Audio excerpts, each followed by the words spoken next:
Hello dear students, welcome back to मेरे वाले notes and this is our question series session for basic thermodynamics course and today we are going to discuss with question number 27। हम 27 से लेके आगे questions करेंगे in the chapter second law and entropy. Previously, I have covered 26 questions of this chapter in our previous videos. तो एक बार आप देख लीजिए सभी वीडियोज को, जिससे कि आपको कॉन्सेप्चुअल क्लियरिटी मिले। लास्ट वीडियो बहुत ज़्यादा कॉन्सेप्चुअल था क्योंकि उसमें अच्छा कलेक्शन था क्वेश्चंस का। आज के क्वेश्चंस और भी ज़्यादा अच्छे हैं, ठीक है, कॉन्सेप्चुअल हैं। ठीक है, तो स्टार्ट करते हैं अपन लेक्चर को।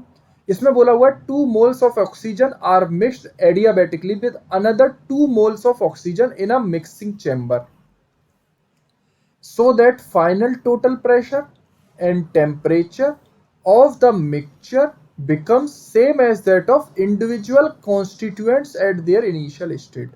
मतलब फाइनल टेम्परेचर किसके बराबर है सर? इनिशियल टेम्परेचर के। फाइनल प्रेशर किसके बराबर है? इनिशियल प्रेशर के। हमसे पूछा गया है the change in entropy. Change in entropy हमको निकालना है ड्यू टू मिक्सिंग। ठीक है, चलिए स्टार्ट करते हैं। नंबर ऑफ मोल्स n ले लेते हैं यहाँ पे, और इसका फॉर्मूला हम लोग जानते हैं। अगर हम प्रेशर या टेम्परेचर के टर्म में डिफाइन करें तो इसका फॉर्मूला हम लोगों ने पढ़ा हुआ है, Cp ln T final upon T initial. Ideal gas के लिए, ऑक्सीजन के लिए अगर हम बात कर रहे हैं, ठीक है, T final upon T initial minus R ln T final upon T initial. ठीक है बच्चों, वेरी गुड। अब देखिए यहाँ पे टेम्परेचर फाइनल और टेम्परेचर इनिशियल ये दोनों खत्म हो जाएंगे। ln 1 की वैल्यू 0 होती है, ऐसे ही ये वैल्यू 0 हो जाएगी। तो 0 माइनस 0 डेल्टा एस कितना आ जाएगा? 0। So option B is correct. चलिए आगे चलते हैं अगले क्वेश्चन पे। अगला क्वेश्चन काफी शानदार क्वेश्चन है। अ साइक्लिक डिवाइस, ये आपको दे रखा है और इसमें आपको 100 किलो जूल हीट यहाँ से आती हुई दिखाई दे रही है, 50 किलो जूल यहाँ से आती हुई दिखाई दे रही है, एक सोर्स टेम्परेचर के देख रखे हैं, और 60 किलो जूल हीट यहाँ से जाते हुए दिखाई दे रही है। आपसे पूछा ये डिवाइस है कैसी। अब देखिए, जब भी कभी दो से ज्यादा टेम्परेचर सोर्स या मतलब टेम्परेचर सोर्स और सिंक, मतलब टेम्परेचर जो रिजर्वॉयर है वो दो से ज्यादा हो, तो हम यूज करते हैं क्लॉसियस इनइक्वालिटी। तो using Clausius inequality, Clausius inequality use कर लेते हैं। क्लॉसियस इनइक्वालिटी हमसे क्या कहती है बच्चों, कि अगर हमारा साइकिल रिवर्सिबल होगा, अगर, तो समेशन यानी कि cyclic integral del Q upon T 0 आ जाएगा अपने आप, बिना सॉल्व किए। ठीक है बच्चों, चलिए तो इसको जरा सॉल्व करने की कोशिश करते हैं। तो पहले हीट ट्रांसफर कितना आ रहा है? 100 kilo joule. 100 kilo joule heat transfer आ रहा है, डिवाइड बाई कितने सोर्स से? 1000। Very good.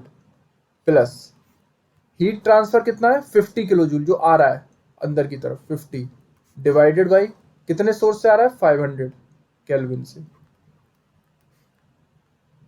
माइनस ये 60 kilo joule. 60 kilo joule heat transfer हो रही है साइक्लिक डिवाइस से, तो ये हो जाएगा आपका 60 डिवाइडेड बाई कितने सोर्स से आ रहा है? 300। 300 पे जा रहा है, तो यहां पे लिखेंगे हम 300 इक्वल टू 0। अगर ये 0 आता है तो साइकिल को हम क्या कह देंगे? रिवर्सिबल है। अगर नहीं आएगा तो फिर क्या कह देंगे? लेस देन 0 आएगा तो इरिवर्सिबल। तो हमको इसकी वैल्यू को कैलकुलेट करना पड़ेगा। ठीक है, अगर ये 0 आ जाएगा तो हम इसको बोल देंगे रिवर्सिबल। जब इसको आप कैलकुलेट करोगे तो देखो ये कितना आ रहा है? 0.1, ये कितना आ रहा है? 0.1, और ये कितना आ जाएगा? माइनस का 0.2। तो ये जब पूरा सॉल्व करोगे तो 0 आ रहा है, तो left hand side right hand side के बराबर है, तो साइकिल क्या हो गई हमारी? रिवर्सिबल। और दूसरी बात सबसे इंपॉर्टेंट, कि इंजन होगा या फिर आपका कुछ और डिवाइस होगी। तो इसमें देखिए आपसे कैसे पहचानेंगे कि इसमें साइक्लिक डिवाइस इंजन है या फिर आपकी पंप है या रेफ्रिजरेटर। देखो 100 प्लस 50, 150 का तो एनर्जी अंदर आ रही है, 60 बाहर जा रही है, तो डेफिनेटली वर्क निकल रहा होगा इससे कितने का? 90 किलो जूल का। क्या मेरी बात समझ में आई? मैं दोबारा बता देता हूँ, सुनिएगा बेटा। फर्स्ट लगाओगे तो 100 किलो जूल अंदर आई एनर्जी, 50 किलो जूल, 150 टोटल अंदर आई, बाहर कितनी निकली सर? 60। तो डेफिनेटली कम रह गई, बाकी कहाँ चली गई? 90 किलो जूल वर्क प्रोवाइड करने में। तो हीट इंजन हुआ ये। रिवर्सिबल हीट इंजन हुआ ये, ठीक है। तो ए ऑप्शन आपका करेक्ट होगा, रिवर्सिबल हीट इंजन। ठीक है डियर स्टूडेंट्स, ये 2008 में आया था, 2 मार्कर, गुड क्वेश्चन। अब ये नेक्स्ट क्वेश्चन करते हैं। अगले क्वेश्चन में हमको बोल रखा है इररिवर्सिबल हीट इंजन, पहले ही उसने बोला है हीट इंजन है वो भी इररिवर्सिबल, ठीक है। तो हमको निकालना है the rate at which heat pump delivers heat to high temperature sink. तो मतलब हमें एक हीट इंजन बनाना है और एक हीट पंप बनाना है। तो यहाँ फिगर बना लेते हैं, अगले पे सॉल्व कर लेंगे, अगली स्लाइड पे। तो इसको जरा सॉल्व करते हैं। तो ये आएगा T1, इससे हीट निकली Q1, ये है हमारा हीट इंजन। यहाँ से हीट बाहर निकली Q2 और ये है हमारा T2। इससे हमें वर्क मिला W, this is the work. अब यहाँ आ जाइए, this is the heat pump, ये हमारा हीट पंप है। ये हीट पंप कैसा है, रिवर्सिबल है इररिवर्सिबल है? देखो बेटा, हीट इंजन तो इररिवर्सिबल है, ये तो बोल रखा है। और हीट पंप को क्या बोला हुआ है उन्होंने, क्वेश्चन में मेंशन किया है क्या, रिवर्सिबल हीट पंप। देखिए क्वेश्चन को लैंग्वेज चेंज की है, ये हीट पंप को रिवर्सिबल बनाया है, ठीक है।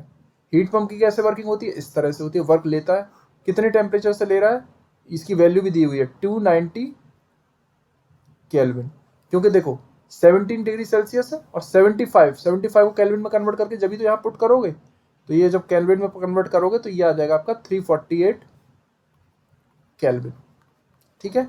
यहाँ तक आई थिंक किसी को कोई प्रॉब्लम नहीं होगी। इसको मान लीजिए Q3 और इसको मान लीजिए Q4। हमको निकालना क्या है, किलोवाट में रेट निकालना है जिससे heat pump delivers heat to high temperature sink. तो हमारा ऑब्जेक्टिव है Q4 को कैलकुलेट करना, क्या होगा हमारा Q4, ये काम करते हैं। तो सबसे पहले W निकालते हैं। W कैसे निकालेंगे, Q1 माइनस Q2। Q1 कितना है आपका 100 किलोवाट, Q2 कितना दिया हुआ है 50 किलोवाट। तो वर्क डन कितना आ जाएगा सर 50 किलोवाट वर्क डन, बहुत अच्छी बात है 50 किलोवाट। पर हमको दिया हुआ है COP ऑफ हीट पंप, क्योंकि COP ऑफ हीट पंप हम रिवर्सिबल के लिए निकालेंगे। वाई, बिकॉज हीट पंप के लिए COP अगर हमें कैलकुलेट करना है तो ये हो जाएगा आपका high temperature TH upon TH minus TL। तो इसको जरा कैलकुलेट करिए, TH कितना आ जाएगा, क्योंकि हमारा ये मेंशन है क्वेश्चन में, क्या है रिवर्सिबल, तो हम ये फॉर्मूला लगा सकते हैं। और जनरल फार्मूला तो ऑलवेज वैलिड होगा ही।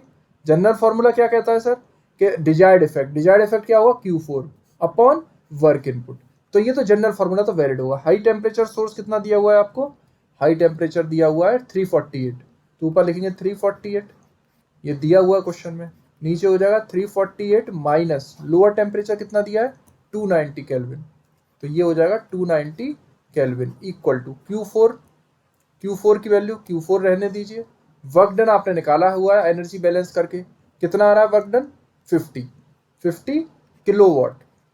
तो ये हो जाएगा हमारा Q4 इससे जरा कैलकुलेट करिए कितना आ रहा है 300 किलोवाट। सॉल्व करने पे आ रहा है 300 किलोवाट।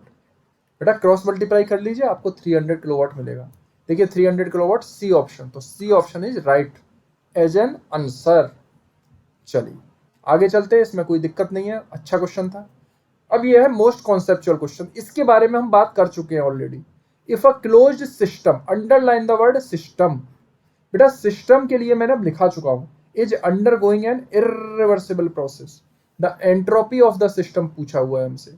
मैंने आपको बताया भी था, पहले भी बताया है, आज फिर बता रहा हूं कि entropy of the system can increase, can decrease, can remains constant. बच्चे इसको मस्ट इंक्रीज करते हैं, ए ऑप्शन। क्यों, क्योंकि वो सोचते हैं कि हमारा delta S of universe is greater than and equal to zero होता है। इक्वल टू जीरो रिवर्सिबल के केस में होता है और ग्रेटर देन जीरो होता है इररिवर्सिबल के केस में। पर बेटा ये यूनिवर्स की कहाँ पूछ रहे हैं, क्या यूनिवर्स के बारे में बात कर रहे हैं, नो, ये बात कर रहे हैं सिस्टम के। ये देखिए सिस्टम के, तो सिस्टम के लिए तो कैन इंक्रीज, कैन डिक्रीज और कैन रिमेन्स कांस्टेंट। ये मैंने चिल्ला के बताया क्लास में आपको। सिस्टम के लिए कैन इंक्रीज, कैन डिक्रीज और कैन रिमेन्स कांस्टेंट। अगर यहाँ पे यूनिवर्स बोलता तब आंसर हमारा ए होता, अगर यूनिवर्स के लिए पूछा हुआ होता, then our answer will be A option. ठीक है, तो अब आंसर हो जाएगा डी ऑप्शन इज करेक्ट। ठीक है बच्चों, चलिए थैंक यू सो मच, और सब्सक्राइब कर लीजिए चैनल को अगर अभी तक नहीं किया आपने, लाइक कर दीजिए, अपने फ्रेंड्स के साथ शेयर कीजिए और हाँ, हमारा टेलीग्राम ग्रुप है, डिस्क्रिप्शन बॉक्स में उसका लिंक है, उसको ज्वाइन कर लीजिए। और सबसे इम्पोर्टेंट, अपनी पढ़ाई कंटिन्यू रखिए, अच्छे से पढ़ाई करते रहिए। Thank you so much.